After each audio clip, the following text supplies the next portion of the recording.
কি ব্যাপার, তুমি এখানে একা একা দাঁড়িয়ে কি করছো?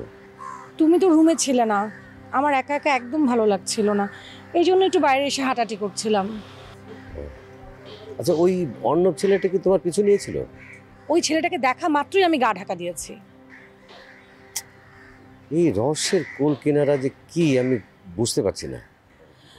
সাহিল, আমার মনে হয় আমাদের লোকাল পুলিশকে জানানো উচিত।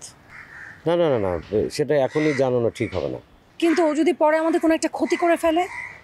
আরে কি ক্ষতি করবে? একটু আমাদের কয়েকটা দিন সাবধানে থাকতে হবে।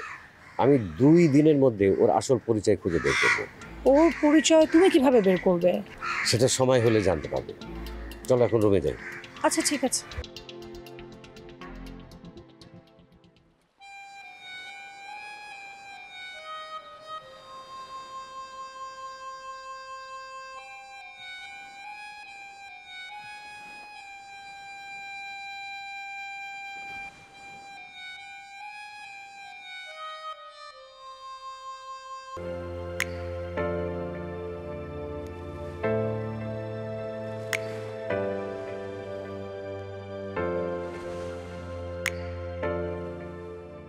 আরে আপনি এখানে একা একা বসে কি করছেন?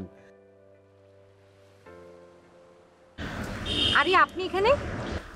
ওদিক দিয়ে যাচ্ছিলাম, আপনাকে দেখলাম আপনি এখানে একা একা বসে আছেন। ভাবলাম আপনাকে একটু বিরক্ত করে যাই, তাই এলাম। আপনি ভাবলেন কি করে যে আপনাকে দেখলাম বিরক্তি হব? ও, তো আমাকে বিরক্তি না ভাবার কারণটা কি? আসলে এত সুন্দর একটা ওয়েদারে এসে মানুষ অনেক রোমান্টিক মুডে থাকে, আর মানুষ যখন রোমান্টিক মুডে থাকে তখন কোনো কিছুই তার বিরক্ত লাগার কথা না। বাহ, ভালো, ভেরি নাইস।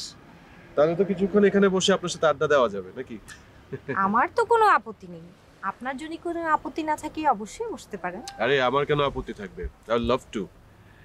আচ্ছা, সেদিন তো আমি একা একা এখানে বসে সমুদ্রের ঢেউ দেখছিলাম আর নিজের বাস্তবতার সাথে মিলাচ্ছিলাম।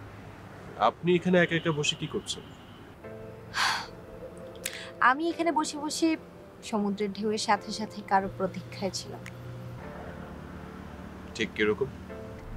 এই যে যেমন আপনি এলেন, আমি মনে মনে আপনার মতন কাউকেই আশা করছিলাম যার সাথে বসে এখানে একটু গল্প করা যাবে।